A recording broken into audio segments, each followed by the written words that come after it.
The first thing anyone heard was the snap. Not a shout, not a warning. A hard, flat snap of plastic against metal as a boarding pass was folded, once, twice, and slid back across the counter like a rejected document at a courthouse window. The gate agent did not look up. "Sir," she said, voice thin and final, "you're not cleared to board this flight." The man standing there did not argue. He did not raise his hands. He simply stood very still, as if the words had not yet finished traveling through him. Behind him, the jet bridge hummed. Ahead of him, the glass door to the aircraft reflected his face, older than most of the people rushing past, calm in a way that unsettled the agent more than anger would have. His name was Thomas Reed. He was 67 years old. And in less than 2 hours, half the people in this terminal would wish they had paid closer attention to the way he breathed when he was told no. The gate was crowded in the familiar American way. Business travelers with rolling bags, retirees heading west for grandchildren and sunshine.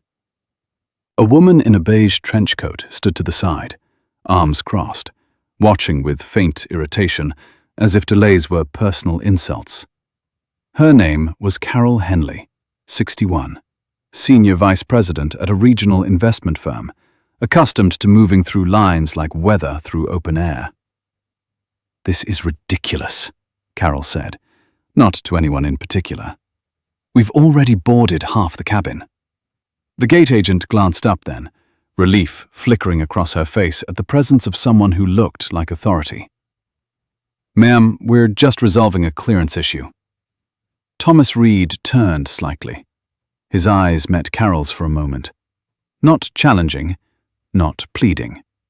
Observant. He smelled faintly of winter wool and old paper. His coat was neatly pressed, but worn at the cuffs, the kind of coat that had been repaired instead of replaced. "I've flown this route for 20 years, Carol continued, tapping her phone. "There's no reason for this delay." Thomas opened his mouth, then closed it again. He reached into his inside pocket slowly, deliberately, and removed a small envelope. Inside was a folded letter, creased so many times it had softened at the edges. He held it between 2 fingers, hesitated, then slid it back where it came from. "I can step aside," he said quietly. His voice was steady, low. "If you need the space." The gate agent exhaled, grateful. "Thank you, sir. Please wait near the podium." As Thomas moved aside, Carol watched him with the mild curiosity reserved for inconveniences that might become stories later. She noticed his shoes. Sensible. Expensive once, but well cared for. She noticed the way other staff avoided his eyes, the way a uniformed supervisor paused mid-step when he passed, then continued walking as if nothing had happened. Boarding resumed. The line surged forward. Carol scanned her pass and stepped through, satisfied, already composing an email in her head about inefficiency and oversight. Inside the cabin, the air was cool and dry. Overhead bins clicked shut. The low murmur of people settling in filled the space like distant surf. Carol slid into her seat, stowed her bag, and glanced out the window at the grey morning. The plane felt older than she remembered. Solid, heavy, built in a different era. In the galley, a flight attendant whispered to another, her hand half covering her mouth. That was him. The other frowned. Who? The guy at the gate, Thomas Reed. The second attendant stiffened. No, he retired. So did everyone think, the first said. That's him. Up front, the captain's door opened. Captain Mark Sullivan stepped out, silver hair visible beneath his cap, eyes scanning the cabin with practiced calm. A purser leaned in, murmuring something that made his expression change. Not alarm, recognition. Captain Sullivan nodded once. "Hold boarding," he said. "Now!" The chime sounded. Conversations paused. Carol looked up, annoyed. The purser's voice came over the intercom, measured but firm. "Ladies and gentlemen, we require a brief pause in boarding. Thank you for your patience." At the gate, Thomas Reed stood alone near the window, watching ground crew move with the slow precision of people who had done this their entire lives. A young security officer approached, nervous energy in his steps. "Sir," he said, "may I see your identification again?" Thomas handed it over without comment. The officer's eyes moved across the card. His posture shifted. He swallowed. "I'll need to make a call," the officer said. "Of course," Thomas replied. Inside the cabin, Carol shifted in her seat. The delay stretched. A man across the aisle muttered about connections. A woman 2 rows up closed her eyes and breathed through impatience. Then Captain Sullivan's voice returned, this time without the practiced cheer. "Lady and gentlemen," he said, "we appreciate your patience. Before we continue, I need to address a procedural matter." The aisle lights seemed brighter, the air tighter. "At this time," the captain continued, "we are verifying an internal security and compliance protocol." Carol frowned. She felt something cold settle at the base of her neck. The captain stepped fully into the aisle now, visible to all. His gaze moved slowly, deliberately, until it found the empty space near the front, where one seat remained unoccupied. "We will resume boarding shortly," he said. "Thank you." At the gate, Thomas Reed was handed his identification back with both hands. "We're very sorry, sir," the supervisor said, voice low. "There was an outdated flag in the system. It should never have been active." Thomas nodded once. "It happens," he said. "No," the supervisor replied. "It shouldn't." As Thomas stepped onto the jet bridge, the hum of the aircraft deepened, a living thing waiting. He paused halfway down, hand resting lightly on the rail, eyes closing for a brief moment. The envelope in his pocket pressed against his chest.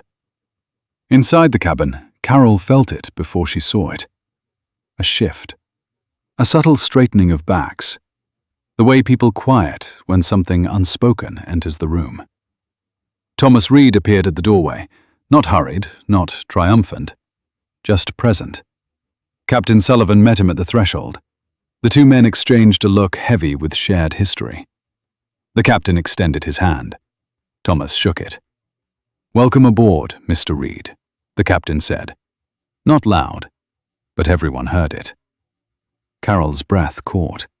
The name echoed, connecting dots she had not known were there. Reed.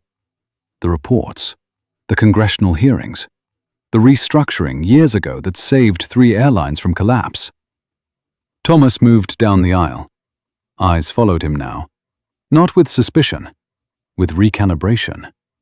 When he reached his seat directly across from Carol, he paused. He glanced at her. Really looked this time. She saw the lines around his eyes, the tired kindness there, the weight of decades measured in decisions. She opened her mouth, then closed it. Words felt suddenly inadequate. Thomas sat. The seatbelt clicked. Solid. Final. As the door closed and the plane began to push back, Carol stared straight ahead, heart beating faster than it had in years. She realized, with a clarity that stung, that the shock had not been the delay, or the inconvenience, or even the name. It was the quiet certainty with which he had accepted being told no, and the unsettling thought that some people do not raise their voices because they do not need to. The cabin did not return to its normal rhythm after Thomas Reed sat down. People pretended it had. Pages turned, screens lit up. A flight attendant offered water with a smile that was a fraction too careful. But the air itself felt altered, as if the plane had inhaled and not yet decided whether to exhale. Carol Henley kept her hands folded in her lap. She could feel her pulse there, insistent, betraying her calm posture. She told herself she was imagining things, that names carried echoes and nothing more. but she had been in too many boardrooms not to recognize the moment when power entered quietly and rearranged the furniture without touching a thing. Thomas adjusted the cuff of his shirt. The fabric was soft from age, not luxury. He rested his hands on the armrests and stared forward, expression neutral, breathing slow. To anyone watching, he was just another older man settling in for a long flight. Inside, his thoughts moved elsewhere. He remembered the letter in his pocket, the reason he had taken this flight instead of the company jet, the reason he had allowed the flag to remain active in the system, despite knowing it would cause friction. There were things you could not audit from reports. There were truths that only surfaced when no one knew who you were. A flight attendant stopped beside him, a woman in her 40s with tired eyes and a practiced smile. Her name tag read Diane. She hesitated before speaking, the way people did when instinct warred with protocol. "Mr. Reed," she said softly, "may I get you anything?" "Coffee," he replied. "Black. When you have a moment." She nodded, relief flickering across her face, and moved on. Across the aisle, Carol watched the exchange. "Mr. Reed." The captain had said it the same way, with weight, with familiarity. Her mind replayed old headlines, mergers, bailouts, Senate testimonies broadcast on muted televisions in airport lounges. Thomas Reed had been there, always in the background, never courting attention, never smiling for cameras. The man who stepped in when companies were already bleeding out and made decisions no one wanted to make. She had assumed he was retired. Everyone had. That was the story. The seatbelt sign chimed off. A few people stood. Overhead bins opened with dull thuds. Carol remained seated. She felt unmoored, like the ground beneath her assumptions had shifted without warning. Thomas took out a slim notebook, the cover cracked at the spine. He opened it to a page already half filled with neat handwriting. Dates, times, short phrases. He added a line, paused, then closed it again. Diane returned with the coffee. She set it down carefully, her hand lingering a fraction of a second longer than necessary. "I'm sorry about earlier," she said under her breath. "At the gate." Thomas looked at her then, really looked. He saw the tension she carried in her shoulders, the way her jaw tightened when she waited for a reaction. "Thank you for saying that," he replied. "I know you were following what you were given." She nodded, swallowing. "It's not always clear what we're supposed to do." "No," Thomas said. "It isn't." She moved on, blinking faster than before. The plane leveled out. The engines settled into a steady hum. Sunlight filtered through the windows in pale bands, illuminating dust motes drifting in the air. Carol finally spoke. "I didn't realize," she said, her voice quieter than she intended. "At the gate." Thomas turned his head slightly. He did not smile. He did not frown. He simply acknowledged her presence. "Most people don't," he said. She waited for more. None came. The silence stretched. Not hostile, not forgiving. Just there. Carol exhaled slowly. "I've been flying this route for years," she said. "I've never seen a clearance stopped like that." Thomas nodded once. Systems remember longer than people do. She frowned, unsure what to make of that. "Do you always travel this way?" "When I need to see what everyone else sees," he said. Carol's fingers tightened around her armrest. She felt something uncomfortable rise in her chest. Not guilt exactly, but recognition. She had spent a career navigating systems designed to favor people like her. She knew their blind spots. She had benefited from them without ever needing to name them. "I suppose you could have made a call," she said, "avoided all that." Thomas looked forward again. "I could have," he agreed. The way he said it told her he had chosen not to. A few rows back, a man leaned into his companion, whispering. Another passenger glanced repeatedly toward the front, curiosity giving way to speculation. The name had traveled. It always did. In the cockpit, Captain Sullivan sat with his hands resting lightly on the controls, eyes forward. The message from headquarters still echoed in his mind. The apology, the instruction, the reminder that certain protocols existed for a reason. He had flown under Thomas Reed's leadership years ago, back when the airline had been something else entirely. Leaner, meaner, closer to collapse than anyone liked to admit. Reed had not raised his voice then, either. He had simply asked questions that could not be ignored. The flight attendant call light chimed. Diane glanced at it, then at Thomas, then back at the light. She hesitated before continuing down the aisle. Carol shifted again. She felt the urge to fill the quiet, to reassert the version of herself that knew how to speak, how to smooth over tension. "I'm on my way to San Francisco for a board meeting," she said. "Investment committee." Thomas acknowledged this with a slight tilt of his head. 40 years in," Carol continued. "You'd think I'd be used to uncertainty by now." "Experience doesn't remove it," Thomas said. "It just teaches you where it hides." She let out a small breath that was almost a laugh, but not quite. "You sound like my father." Thomas glanced at her. "What did he do?" "He was a machinist," Carol said. "Union shop. Never trusted executives." "And yet," Thomas said gently, "here you are." She felt the comment land, not as a jab, but as an observation. She did not respond. Hours passed in small movements. Meal trays, quiet conversations, the soft thump of footsteps on carpet.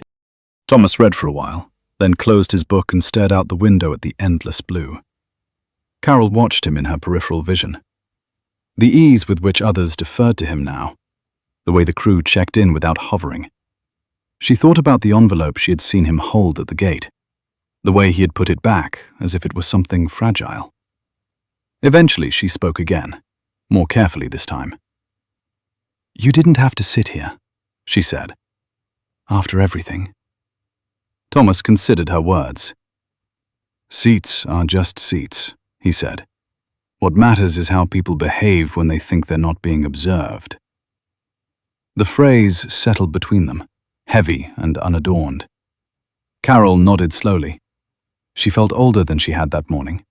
Not diminished, just stripped of something she had worn without noticing. The plane continued west, steady and indifferent, carrying with it a quiet reckoning that had only just begun. The first jolt hit without warning, not the gentle ripple of air that made glasses tremble, but a sharp, sideways shove that snapped heads up and pulled breath from chests. The cabin lights flickered once. Somewhere behind them, a bag fell from an overhead bin and struck the aisle with a hollow crack. The seatbelt sign chimed back on, loud and insistent. Carol Henley's hand shot to the armrest before she realized she had moved. Her pulse spiked, fast and shallow, the way it always did when control slipped away from her fingers. The plane dipped again, harder this time, the floor seeming to drop while the ceiling pressed closer. A murmur rose through the cabin, low, uneasy. Thomas Reed did not reach for anything. He remained still, shoulders relaxed, eyes forward, his breath deepening instead of shortening. He had felt turbulence before, worse than this. Enough to know that panic multiplied damage faster than any mechanical failure ever could. Another drop. A woman across the aisle gasped, her voice breaking. Someone laughed too loudly, a brittle sound that collapsed into silence. Carol swallowed. The careful poise she carried into courtrooms and boardrooms deserted her with humiliating speed. Her stomach clenched. Her vision narrowed. The plane shuddered as if shrugging off an invisible weight. "This isn't normal," she whispered. Not to Thomas, not to anyone, but to the space in front of her. Thomas turned his head slightly. "It's uncomfortable," he said, "not dangerous." She stared at him, eyes wide, searching his face for certainty the way a child searched an adult's when thunder cracked too close. He did not offer comfort with touch or platitudes. He simply met her gaze, steady and grounded. The aircraft lurched again, harder. A sharp intake of breath tore from Carol's chest. Her nails bit into the armrest, knuckles whitening. "I don't like this," she said, her voice thin now, stripped of authority. "I really don't like this." Thomas nodded. "Most people don't." The captain's voice came over the intercom, calm but firm, every syllable measured. He spoke of unexpected air currents, of altitude changes, of crews trained for exactly this. The words flowed, practiced and reassuring, but Carol barely heard them. Her attention tunneled inward, tracking each jolt, each vibration. The plane dropped again, fast enough to lift her stomach into her throat. She let out a short, involuntary cry, then clamped her mouth shut, embarrassed by her own fear. Thomas shifted then, just slightly. He placed both feet flat on the floor, grounded himself, and closed his eyes for a moment. "Breathe with me," he said quietly. She shook her head, breath coming too fast. "I can't." "You can," he replied. "In through your nose, slow. Count if you need to." She did not want to listen. She did not want to follow instructions from a man she had dismissed hours earlier. But another violent shudder left her trembling, and instinct overrode pride. She inhaled, shallow at first, then deeper. She followed his pace, unconsciously matching the rise and fall of his chest. Outside the window, the sky had darkened. Sunlight gave way to thick grey cloud, the horizon swallowed whole. The engines roared louder, working harder, the sound raw and close. "I hate this," Carol said again, the words tumbling out now. "I hate not knowing. I hate not being able to fix it." Thomas opened his eyes. "Control is comforting," he said. "It's also mostly an illusion." She let out a breath that bordered on a sob. "That's easy for you to say." He did not bristle. "No," he agreed. "It isn't." The turbulence persisted, relentless, the kind that refused to settle into a pattern. Trays rattled, overhead bins creaked. The cabin felt smaller with every jolt. Carol's thoughts spiraled. Headlines, meetings, decisions she had forced through sheer will. She had built a life on momentum and command, on the belief that if she pushed hard enough, things would bend. The plane did not bend. "I'm supposed to be in charge," she said suddenly. The confession slipped out, raw and unfiltered. "All the time. People expect it. If I hesitate, they smell it." Thomas listened, truly listened. He did not interrupt. He did not rush to reassure. "And what happens," he asked calmly, "when you can't be?" Her throat tightened. "Then you pretend," she said.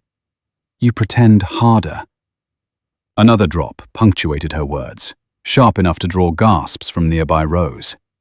Carol flinched, then pressed her lips together, breathing through her nose as Thomas had shown her. "I've spent decades making sure no one sees me like this," she continued, voice shaking but steadier now. "Weak, uncertain." Thomas considered her profile, the tension in her jaw, the carefully maintained exterior cracking under pressure. "Strength isn't the absence of fear," he said. "It's what you do when fear shows up uninvited." She glanced at him, startled by the absence of judgment in his tone. "And what do you do?" "I pay attention," he replied.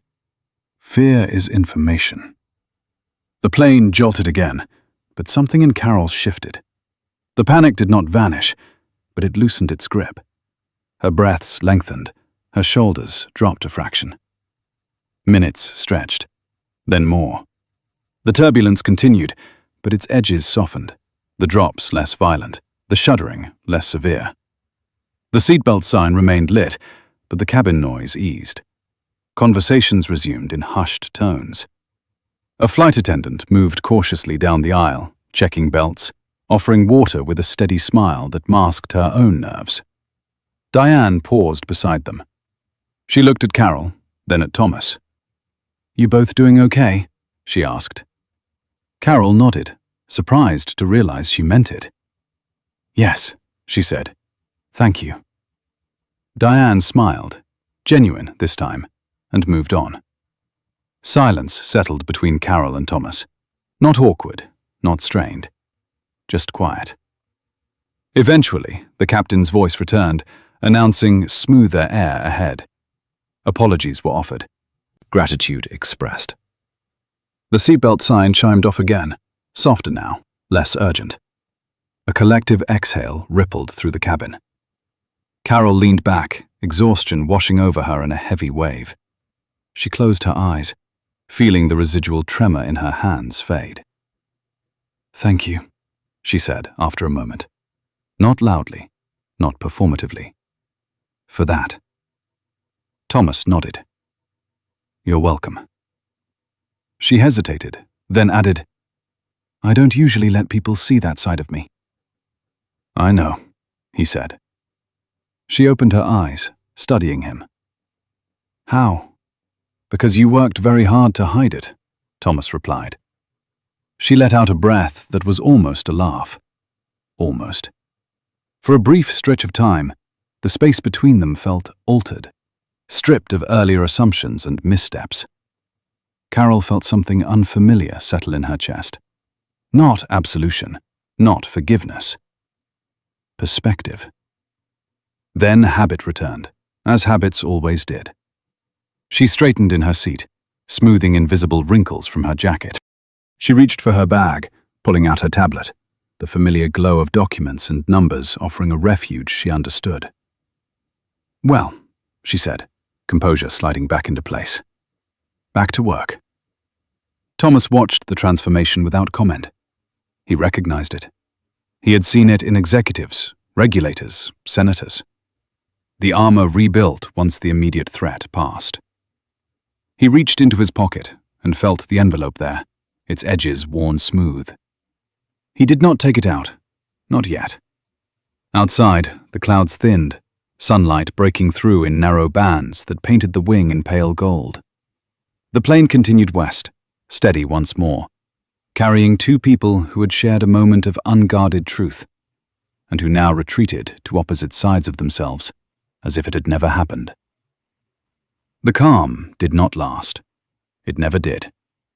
An hour after the turbulence eased, the cabin lights dimmed to their late afternoon setting.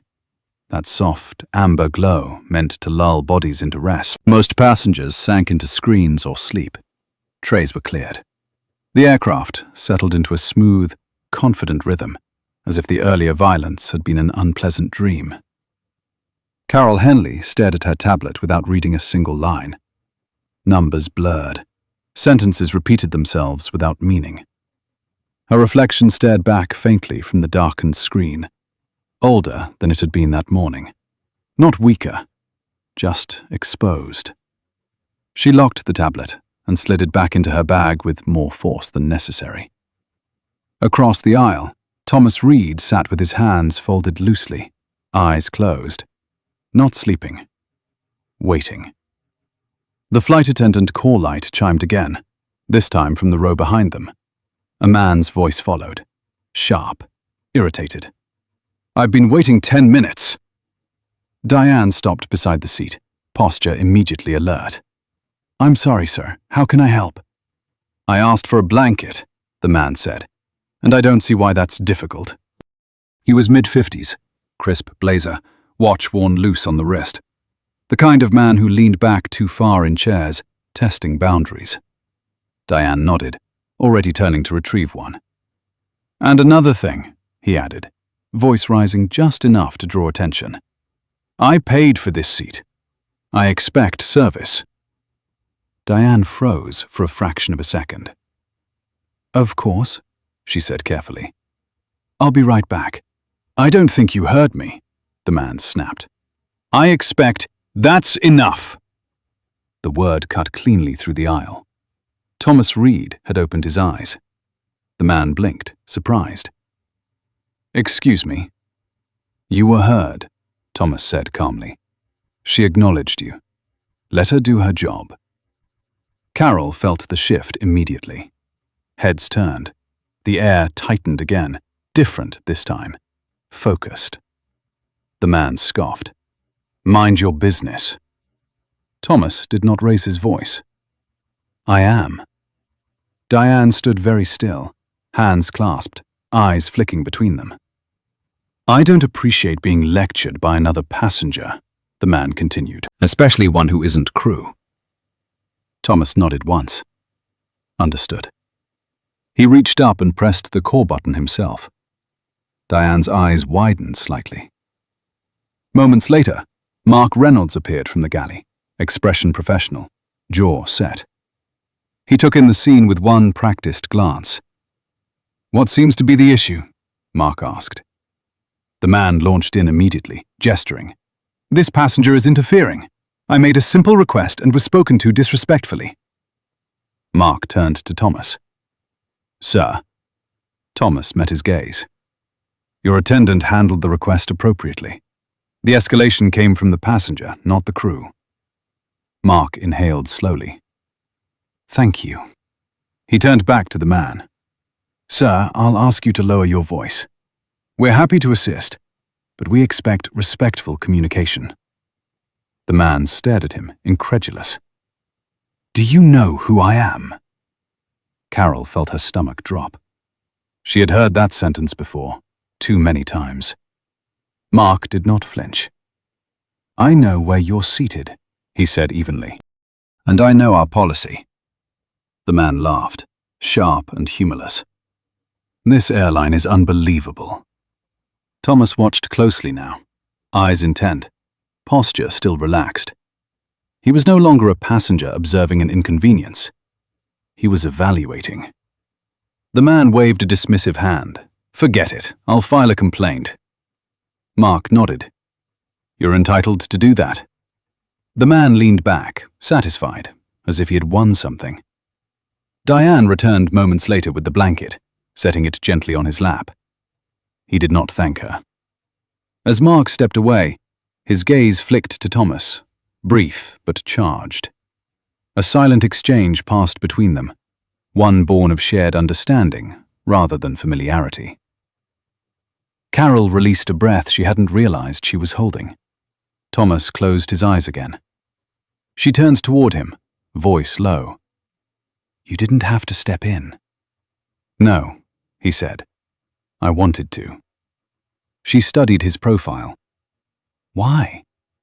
"Because patterns repeat," he replied. "And because silence can be read as permission." The words landed harder than she expected. Minutes passed.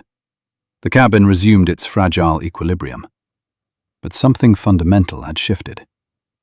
Thomas reached into his coat and finally removed the envelope. He did not open it. He simply held it for a moment, thumb tracing the softened crease. Carol noticed. "That looks important." "It is," he said. She waited. "It's a letter from the board," Thomas continued, "written before this flight." Her chest tightened. "About what?" "About stepping back," he said. "About succession. About legacy." She nodded slowly. She understood those conversations. The language of exits disguised as transitions. "They think I've gone quiet," Thomas added, "that I've lost my edge." "And have you?" Carol asked carefully. He looked at her then, eyes clear. "No. I've refined it." The plane hummed steadily, a constant beneath their words. "The truth," Thomas said, "is that organizations don't fail because of bad people. They fail because good people are taught to look away." Carol thought of Diane's tight smile, of Mark's careful phrasing, of herself at the gate, impatient, dismissive. "That's why you're here," she said. Not a question, a realization. "Yes." The word carried weight. Carol leaned back, gaze drifting toward the window. The sky had opened fully now, endless blue stretching beyond the wing. She felt smaller than she had that morning. Not insignificant, just placed in proper proportion. "You're testing more than procedures," she said quietly. "You're testing character." Thomas nodded.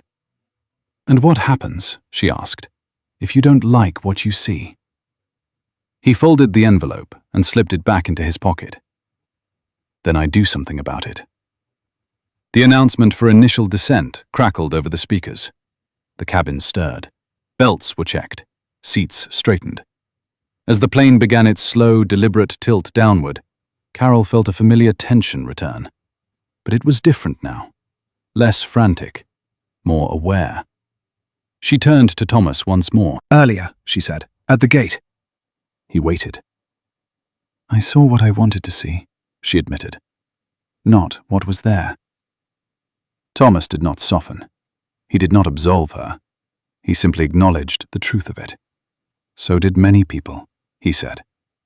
The city began to emerge beneath them, roads like threads, buildings rising in clusters of steel and glass. A place of power, of consequence. Carol watched it approach, understanding with sudden clarity that the flight had not been the test. It had been the introduction, and whatever waited on the ground would not be handled quietly. The wheels touched down with a muted thud that rippled through the cabin, followed by the long, controlled roar of reverse thrust. The plane slowed, steady and deliberate, as if even the landing refused to be dramatic after everything that had already unfolded. Applause scattered briefly, then died out. Seatbelts clicked. People stood too early, reaching for bags, eager to put the flight behind them. The city rose beyond the windows, austere and intention, waiting with its usual indifference. Thomas Reed remained seated until the seatbelt sign chimed off. He did not rush. He never did. He reached for his coat, slid it on with unhurried movements, then stood, giving the aisle space to those ahead of him. Carol Henley hesitated, then followed. In the jet bridge, the air was warmer, heavier. The hum of the terminal pressed in, voices overlapping, footsteps echoing against concrete and glass. A uniformed operations manager stood just beyond the aircraft door, posture straight, eyes fixed. "Mr. Reed," she said quietly, stepping forward. "Welcome back." The word "back" carried more meaning than the greeting itself. Thomas inclined his head. "Thank you, Angela." Carol slowed, caught just behind them, close enough to hear, far enough to pretend she wasn't listening. She watched as the manager gestured toward a side corridor, discreet, marked only by a small sign. Restricted access. "We have a car waiting," Angela continued, "and security is prepared to escort you through."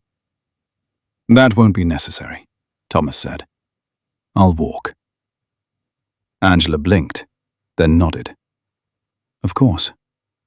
As Thomas moved away, Carol felt the full weight of realization settle into her chest. Not shock, not humiliation. Something quieter, more durable. She stepped into the main terminal with the rest of the passengers, the familiar churn of arrivals swallowing her whole. No escort, no pause.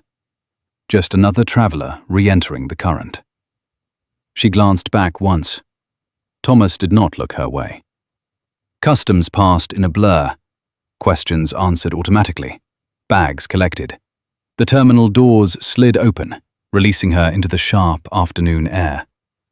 The city smelled like rain and exhaust, ambition layered over old concrete. Her phone vibrated. A message from her assistant. "Urgent. Board meeting moved up. Call me as soon as you land." Carol stared at the screen for a long moment before replying. "On my way." She slid into the back of a waiting car, gave the address, and leaned her head against the window. The flight replayed in fragments. The gate, the turbulence. The way Thomas had spoken to Diane. The envelope. By the time she reached her office tower, the disquiet had not faded. It had deepened. 3 days later, the call came. It was early, too early. The kind of early that made bad news feel inevitable. Carol stood at her kitchen counter, coffee untouched, watching the city wake up below her windows. "Carol," her managing partner said, voice tight, "we need to talk." She closed her eyes. "I'm listening." "The airline," he continued, "Liberty Air. They've requested a pause on all active engagements." Her stomach dropped. A pause. "They're citing a review of external council alignment, culture, conduct." Carol's fingers tightened around the edge of the counter. "Based on what?" There was a pause. Too long. "Based on an incident," he said carefully. "On one of their flights." The room seemed to tilt. "They've asked for a meeting," he added. "Without you." Silence stretched between them. "Understood," Carol said finally. She hung up and stood very still. The city below looked unchanged. Cars moved, people hurried. Nothing acknowledged the fracture opening inside her. The meeting took place the following week. A long table, neutral walls, polite faces. No raised voices, no accusations. Just facts presented in measured tones. Thomas Reed sat at the far end, hands folded, listening more than speaking. When he did speak, it was precise, detached, final. "This is not punitive," he said. "It is corrective." Carol was not present. She did not need to be. She already knew the outcome. The firm announced her departure quietly. No press release, no spectacle. Just a carefully worded internal memo citing differences in judgment and risk exposure. Colleagues avoided her eyes as she cleared out her office. Some looked apologetic, others relieved. A few looked afraid, as if proximity might prove contagious. She packed her things into a single box. Awards, photos. A career condensed into manageable weight. As she rode the elevator down, she felt something loosen. Not grief, not yet. Just the release of a tension she had carried for decades without naming. The months that followed were not redemptive. They were disorienting. Days without schedules, nights without emails, friends who stopped calling, invitations that dried up. Carol tried consulting. The work felt hollow. She tried advising startups. The pace exhausted her. Eventually, she found herself sitting in a small, crowded office in a part of the city she rarely visited, listening to a woman explain how her landlord had locked her out of her apartment without notice. Carol took notes, asked questions, filed paperwork. The work was unglamorous, necessary, immediate. It did not make her feel better. Not at first. But it made her feel present. One evening, long after the office had emptied, she sat alone, staring at a stack of files. Names she did not recognize. Lives she could not afford to ignore. Her phone buzzed. An unknown number. She considered letting it go, then answered. "Miss Henley," a man said. His voice was familiar. "Yes, this is Thomas Reed." Her breath caught, sharp and involuntary. "I wanted you to know," he continued, "that the review is complete." She waited, heart pounding. "The firm has addressed the issues," Thomas said. "The corrective measures are in place." She nodded, though he could not see it. "Thank you for telling me." There was a pause, not uncomfortable, intentional. "You've changed your work," he said. "Yes," Carol replied. "I had to." Another pause. "That matters," Thomas said. The line went dead. Carol sat there for a long time afterward, phone still in her hand. No absolution had been offered. None had been requested. Outside, the city pulsed on, indifferent and relentless. Carol returned to her files. She read. She listened. she worked. Somewhere above, planes crossed invisible paths, carrying people who believed their choices ended when the doors opened. She knew better now. The flight had ended. The consequences had not. The town hall began without fanfare. No music, no sweeping introduction. Just a plain screen lowered in crew lounges and operations centers across the country, the image steady and unadorned. Thomas Reed stood behind a simple podium, jacket off, sleeves buttoned at the wrist, posture relaxed in a way that drew people in rather than held them at bay. He waited until the last room checked in. Then he spoke. "I'm not here to talk about a flight," he said. "I'm here to talk about what happens when rules collide with fear." Across terminals and offices, people leaned forward. Mechanics wiped their hands on rags. Gate agents paused mid-shift. Pilots listened from jump seats and kitchen tables. Thomas did not raise his voice. He never did. "Policies are easy to write," he continued. "They are much harder to live inside, especially when someone with status decides they do not apply." He described the gate delay without names, the cabin exchange without accusations, the way pressure flowed downhill until it settled on the shoulders least equipped to carry it. "In those moments," he said, "the organization reveals itself." Diane watched from the break room, arms folded, jaw tight. She recognized the cadence of the story, the pauses where her own breath had caught, the silence she had chosen because she thought it was safer. When Thomas finished, there was no applause, just a collective stillness. The memo followed the next morning. Clear language, no euphemisms. A revised authority protocol that removed ambiguity and replaced it with something sturdier. Crew discretion codified. Escalation paths simplified. Protection promised and enforced. Managers were required to sign it, not electronically, in person. Mark Reynolds read it twice, then once more. He felt both relieved and exposed. The document named the hesitation he had rationalized for years, the cost of trying to please everyone. He signed. The changes rippled outward. Training sessions were rewritten, scenarios rehearsed, language sharpened. The word tolerate disappeared from the manual, replaced by enforce. Passengers noticed without understanding why. A different tone, a steadier hand. Boundaries that did not bend under pressure. Thomas watched from a distance. He did not attend the sessions, he did not hover. He let the system move on its own, the way it was meant to. Carol Henley learned about the changes the same way she learned most things now, from the edges. A volunteer coordinator mentioned it offhand while reviewing intake forms. A pilot, she once advised, referenced the memo during a lunch break, his tone respectful, almost grateful. Carol nodded and returned to her work. Her days had taken on a different rhythm, slower, more deliberate. She spent hours listening to stories that did not resolve neatly, people whose problems could not be fixed with a signature or a call. It unsettled her. It grounded her. Some nights she dreamed of the flight. Not the turbulence, the quiet moments. The way Thomas had sat without bracing, without flinching. She did not reach out again. Neither did he. Months passed. The airline stabilized in ways analysts did not fully understand.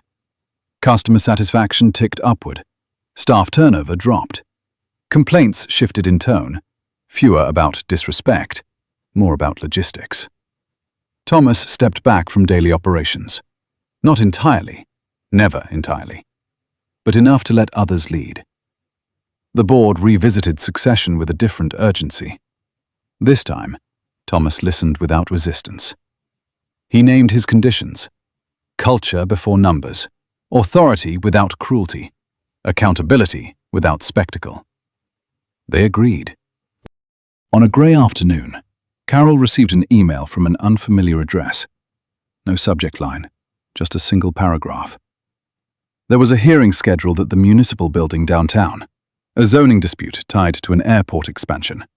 Residents facing displacement. The city needed counsel with experience in regulatory frameworks and corporate negotiations. Her name had been suggested. Carol stared at the screen. She felt the old reflex stir, the urge to calculate advantage, to assess visibility. She closed the laptop. Then she reopened it and replied with her availability. The hearing room was small and crowded. Folding chairs, scuffed floors. A judge who listened more than he spoke. Carol presented her argument without flourish. She cited precedent. She acknowledged constraints. She centered people rather than outcomes. When she finished, she felt something unfamiliar. Peace. In the back of the room, Thomas Reed sat unnoticed. He had not come for her. He had come for the process, for the way institutions treated those who could not afford to wait them out. He watched Carol move through the room afterward, quiet, unassuming, gathering papers rather than praise. He did not approach her. Outside, the air smelled of rain. Planes passed overhead, their paths intersecting without conflict. Thomas walked toward his car. He felt no satisfaction, no vindication, only confirmation. Back at Liberty Air headquarters, Diane received her promotion letter. Not because of the flight, not because of visibility, because she had learned to hold her ground. She taped the memo to her locker, not the signature page, the paragraph about dignity. Carol returned to her small office that evening, the light flickering once before settling. She sat at her desk, hands resting on a stack of files that no one else wanted. She thought of the life she had lost, the one she was building. Somewhere between them, she realized, was the truth she had been avoiding all along. Power did not vanish when she lost her title. It simply stopped answering to her name. The city darkened outside her window. Somewhere above, a plane cut a clean line through the clouds, steady and unremarkable. And for the first time in a long while, that was enough. The courtroom smelled faintly of old paper and floor polish, a scent Carol Henley had once associated with leverage and victory. Now, it simply felt neutral, honest. The room was smaller than she expected, the ceiling low, the benches worn smooth by decades of waiting bodies. She took her seat at the narrow table, smoothing the sleeves of her jacket out of habit, then stopping herself. The habit no longer served her. She placed her hands flat instead, grounding herself in the cool wood. Behind her, people whispered. Families, tenants, a few city staffers shifting through binders. No one looked at her with recognition. No one knew who she used to be. Across the room, attorneys for the development firm arranged their papers with brisk efficiency.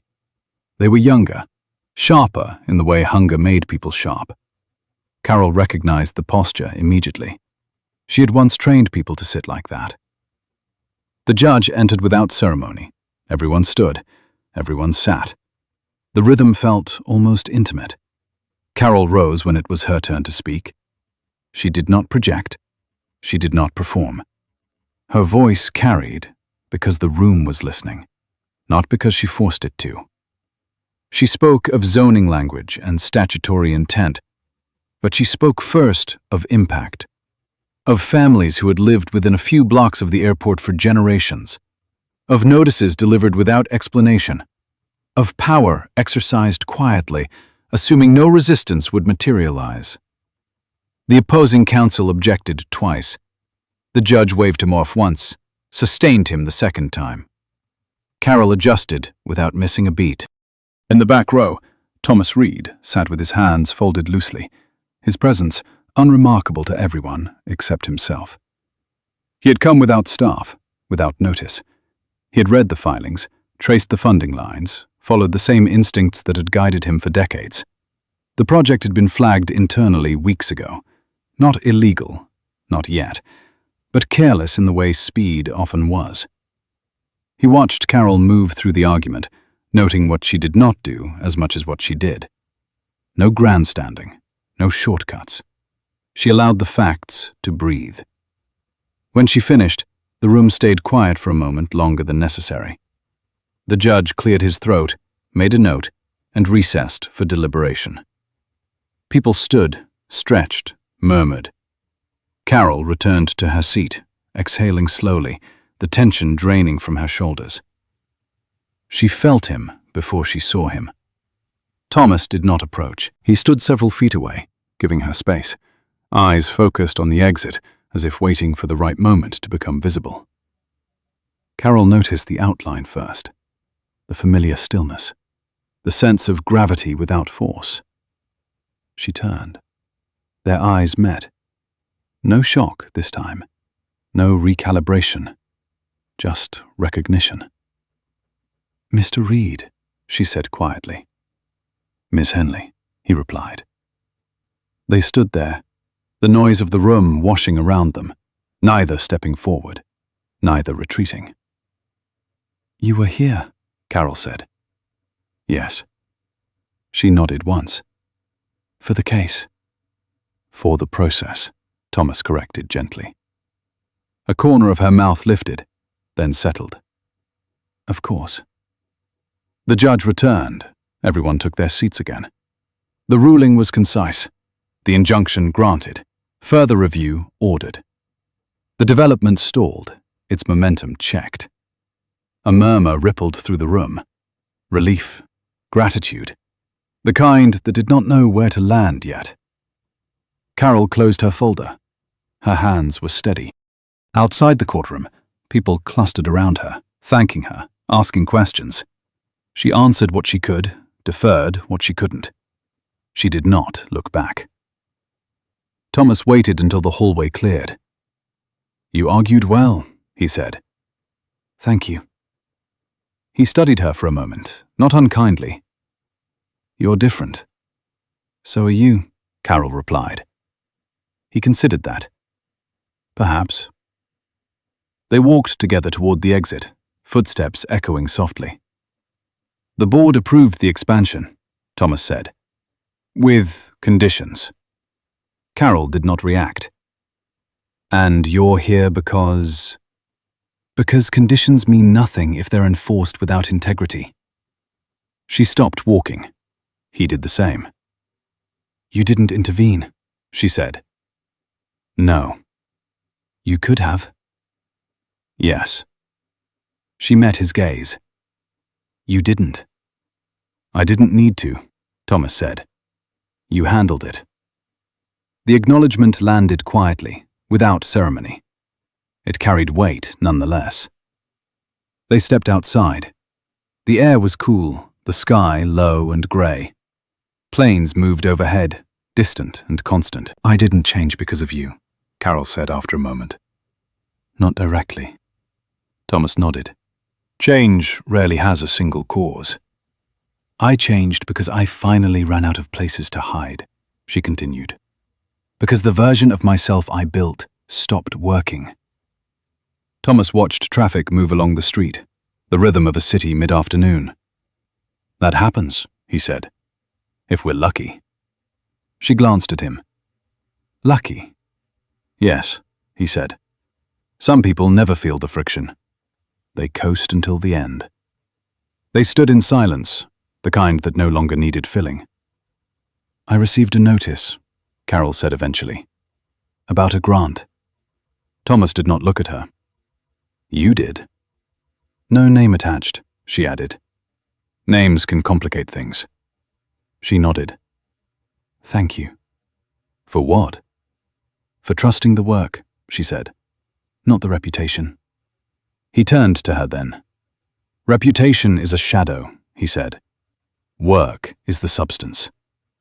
A car pulled up to the curb. Not a black sedan, something ordinary. Thomas opened the door, paused. "You don't owe me anything," he said. "But if you ever decide you're done fighting at the margins, let me know." Carol considered the offer. Not the power behind it, the implication. "I'm not done where I am," she said. Thomas smiled. "Just barely." "Good." He stepped into the car. The door closed softly. The vehicle pulled away, swallowed by traffic. Carol remained on the sidewalk, the sound of the city pressing in around her. She felt no urge to chase, no sense of loss. She turned and walked in the opposite direction, toward her office, toward the files waiting on her desk. Above her, another plane passed overhead, steady and precise, moving along a path laid down long before either of them had noticed. For once, she was content to let it fly, without trying to control where it landed.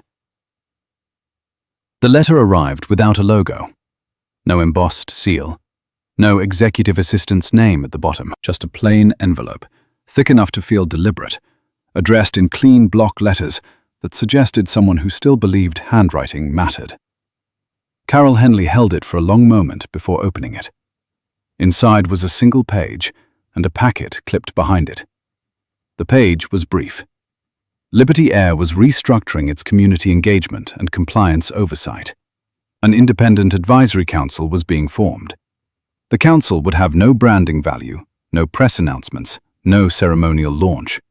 Its mandate was narrow and uncomfortable. Review, question, interrupt when necessary. Her name appeared once, not as an offer, as a request. Carol sat back in her chair, the old wooden one that creaked when she leaned too far. Outside her office window, a bus groaned to a stop, doors hissing open, people climbing in with the resignation of routine.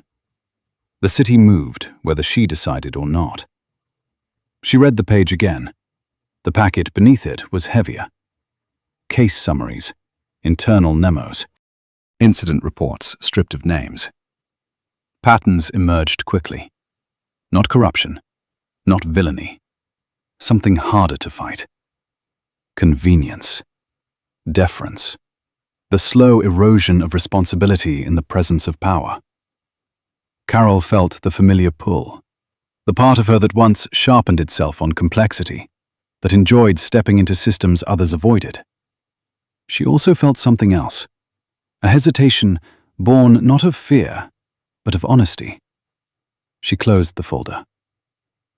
That evening, she walked the long way home, past the courthouse, past the small park where people sat on benches pretending not to watch each other. A plane passed overhead, low enough that she could see the underbelly, the landing gear retracted, the lights steady.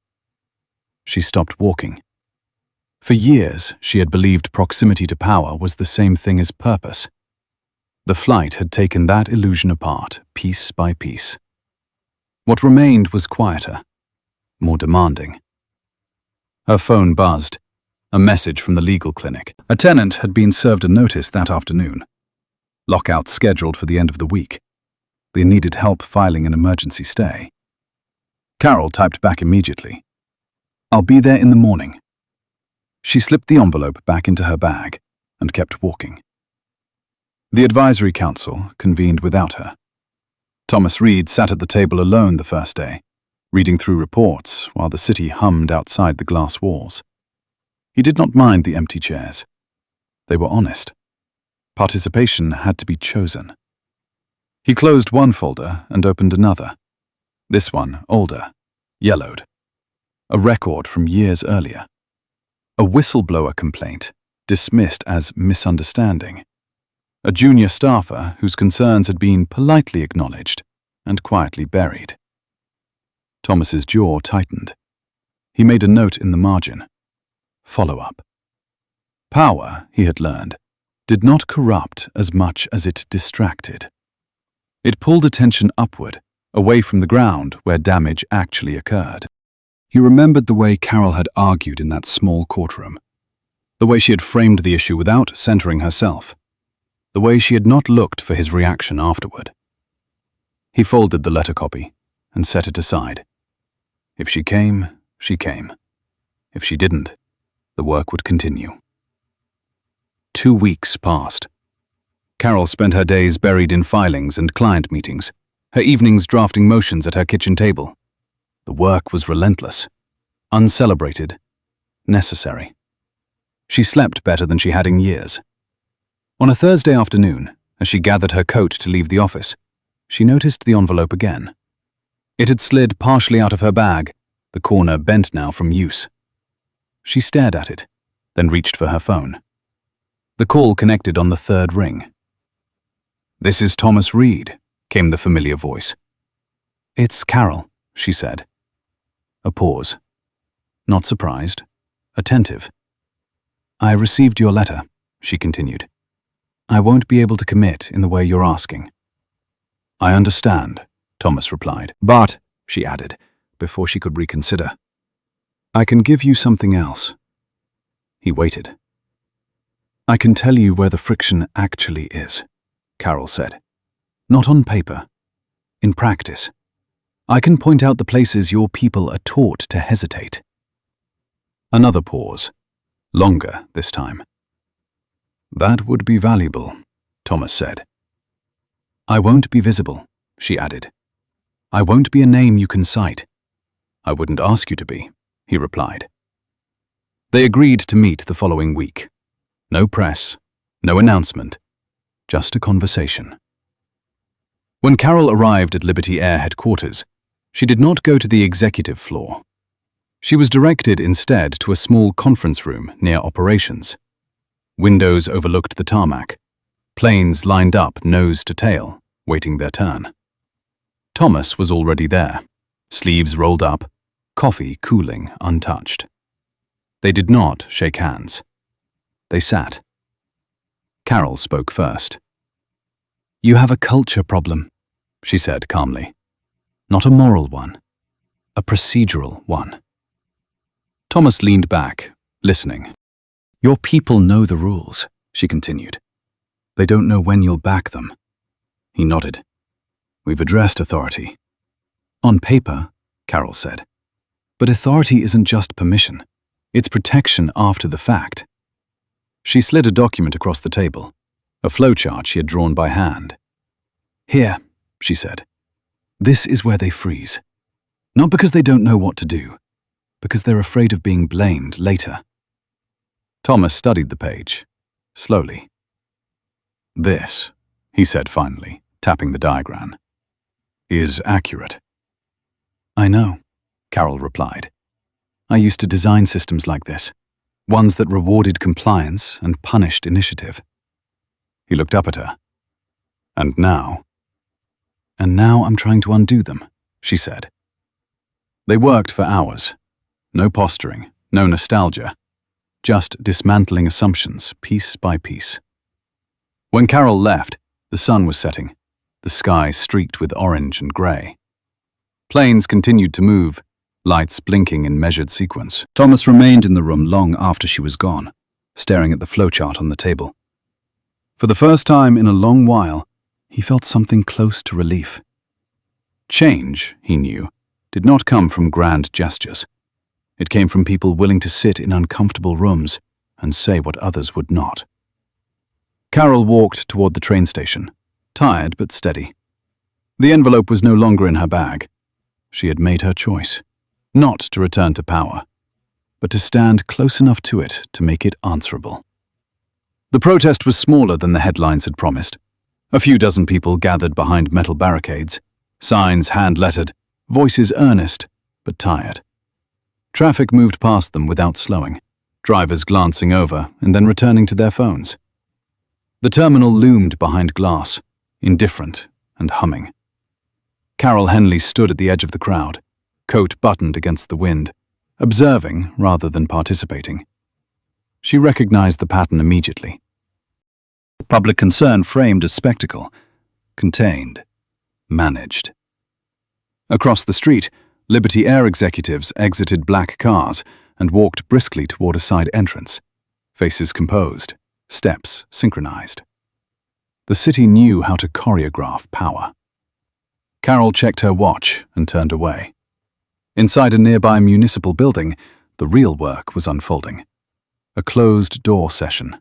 No press, no microphones, just documents spread across a long table and the quiet intensity of people who understood what was at stake. Thomas Reed took his seat at the head of the table, not by title, but by gravity. He had insisted on the location. Neutral ground, public building, no corporate banners. Around him sat city officials, legal counsel, compliance officers, and two community representatives who looked slightly overwhelmed by the formality of it all. Carol sat 3 seats down, anonymous to most, her role undefined by design. Thomas opened the meeting without preamble. "This expansion will move forward," he said evenly. "That is not the question." Several people shifted. "The question," he continued, "is who absorbs the cost." Silence followed. Not uncomfortable, focused. A city planner spoke first, outlining timelines and zoning adjustments. A lawyer responded, referencing statutes and mitigation funds. The conversation remained technical, careful to avoid moral language. Carol listened. She waited. When the discussion stalled, looping back on itself, she leaned forward slightly. "There's a blind spot," she said. Heads turned, some curious, some irritated. "You're assuming displacement is a logistical issue," Carol continued. "It isn't. It's a trust issue, and you can't offset broken trust with compensation alone." A developer's attorney frowned. "We've allocated substantial funds." "For relocation," Carol said, "not for continuity. You're moving people, not preserving lives." The room quieted. Thomas watched her closely. Not to intervene, to see who would push back. A city council aide cleared his throat. "What are you suggesting?" Carol did not hesitate. "Phased development, guaranteed right of return, rent stabilization enforced by third-party oversight, not promised, enforced." The attorney scoffed. "That's unrealistic." Carol met his gaze. "So is assuming people will quietly accept erasure." Thomas leaned back, fingers steepled, eyes thoughtful. "This," he said, "is why you're here." The attorney bristled. "Who is she?" "A necessary complication," Thomas replied. The meeting stretched into the afternoon. Arguments sharpened. Concessions extracted inch by inch. By the time they broke, the plan on the table looked nothing like the one that had entered the room. Outside, the protest had thinned. The crowd dispersed, unaware of the shift that had occurred without them. Carol stepped out into the fading light, shoulders tight, mind buzzing. Thomas caught up with her on the steps. "You disrupted their assumptions," he said. "That was the point," Carol replied. "They'll resist," he added. "They always do." He nodded. "But they'll adapt." Carol exhaled slowly. "This doesn't fix everything." "No," Thomas agreed. "But it changes the direction." They stood side by side, watching city workers dismantle barricades across the street. Order restored, appearances maintained. "You've been careful," Carol said, "about not being seen as the force behind this." Thomas smiled faintly. Visibility distorts incentives. "And yet," she said, "you're still here." "Yes," he replied, "because absence creates its own distortions." Her phone buzzed. A message from the clinic. Another eviction notice. Another emergency. "I have to go," Carol said. Thomas nodded. "Of course." She hesitated, then spoke. "You know this will never end. There will always be another meeting, another compromise." "I know," Thomas said. "That's why it can't belong to one person." She studied him. "You're letting go." "I'm distributing," he corrected. They parted without ceremony. That night, Carol worked late, drafting filings by the glow of a single lamp. The city outside her window pulsed and receded, sirens distant, lives intersecting without pause. She thought about the flight, the turbulence, the moment she had lost her footing and found something steadier beneath it. She no longer felt the need to prove anything. Across town, Thomas sat in his apartment, reviewing notes. The flowchart Carol had drawn lay open on the table, now marked with his own annotations, lines adjusted, responsibilities clarified. He paused, pen hovering. For years he had carried the weight of decision alone, believing that restraint equaled responsibility. He was learning, late but not too late, that shared authority required trust he had been slow to grant. The phone rang. "Thomas," came the voice of a board member. "We're concerned about the optics of today." Thomas closed the notebook. "I'm not." A pause. "The press. They'll catch up," he said. And if they don't, then we're doing something right.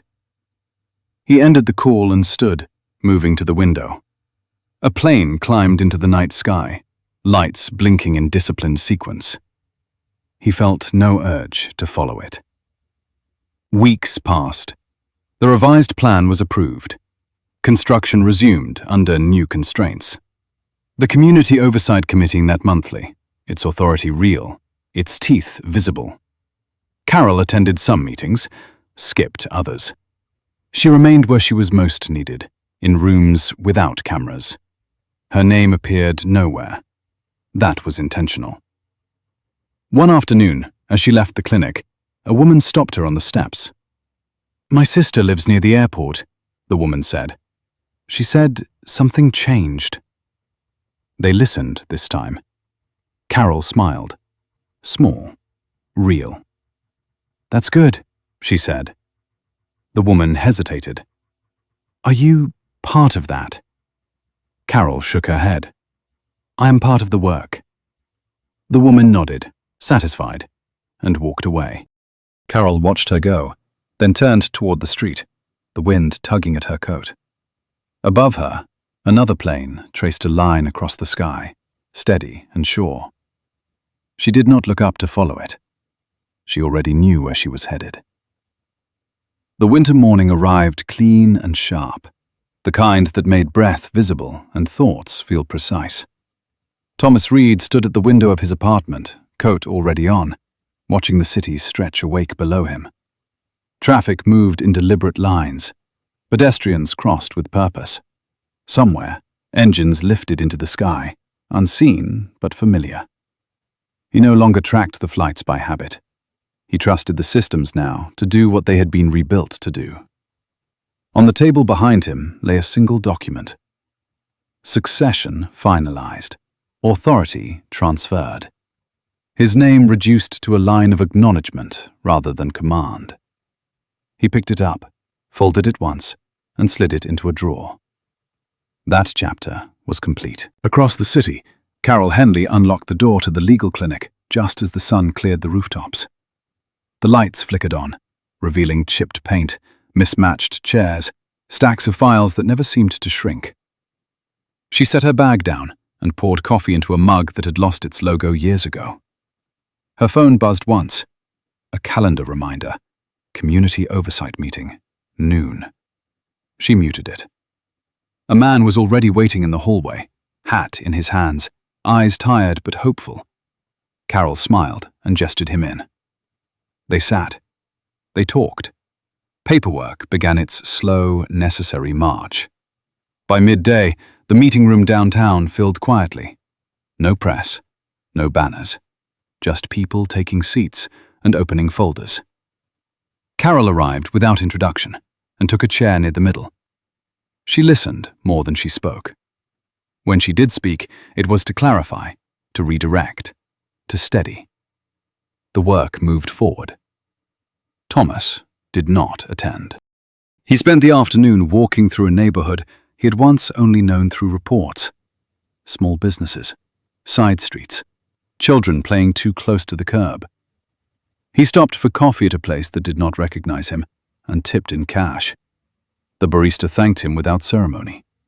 That evening, a local paper ran a short article on page 6. No headline worth remembering. Just a paragraph about revised airport development plans and increased community input. No names, no faces. Thomas read it once and set it aside. Carol read it later that night, long after the clinic had closed. She smiled, not at the words, but at what was absent from them. Months passed. Liberty Air stabilized into something quieter, less reactive, more deliberate. Complaints declined. Employee retention climbed. The airline became boring in the best possible way. Analysts speculated. They always did. Thomas ignored them. Carol's world remained small and demanding. Wins came in inches, losses still stung. She learned to accept both without attaching them to her identity. One afternoon, a young attorney asked her how she had learned to navigate systems so well. Carol thought for a moment. "By breaking one," she said simply. The attorney laughed, unsure if it was a joke. Carol did not clarify. On the anniversary of the flight, Thomas boarded a different plane, different airline, middle seat. No flag in the system this time, no test to run. He watched as a gate agent handled a difficult passenger with calm authority, backed by a supervisor who did not hesitate. The situation resolved cleanly, efficiently. Thomas smiled to himself and turned toward the window. Carol spent that same day in court, standing beside a client whose hands shook as she signed a settlement agreement. When it was done, the client hugged her without warning, tears soaking into Carol's jacket. Carol held her until the shaking stopped. That night, she walked home through streets washed clean by rain. The city reflected itself in puddles, distorted but recognizable. She thought briefly of the woman she had been, the one who believed proximity to power was protection, the one who mistook silence for control. She did not miss her. Thomas sat on his balcony as dusk settled, the sky shifting from blue to gray to something softer. He felt no urge to intervene, to correct, to oversee. The world did not require his constant attention anymore. That, he realized, was the measure of success he had been chasing all along. Somewhere below, a plane lifted off, steady and unremarkable, carrying people who would never know the systems beneath them had been changed by choices made quietly, deliberately, and without spectacle. Carol closed her office door and turned off the lights. The files would be there tomorrow. The work would continue. She stepped into the night, with no illusions left to defend. Not every story ended with redemption. Not every mistake earned forgiveness. But some failures, when faced honestly, redirected lives towards something sturdier than success. Thomas Reed and Carol Henley would never be symbols. Their names would fade. Their choices would not. That was enough. If this story stayed with you, take a moment to like it, subscribe for more, and leave a comment with what resonated most.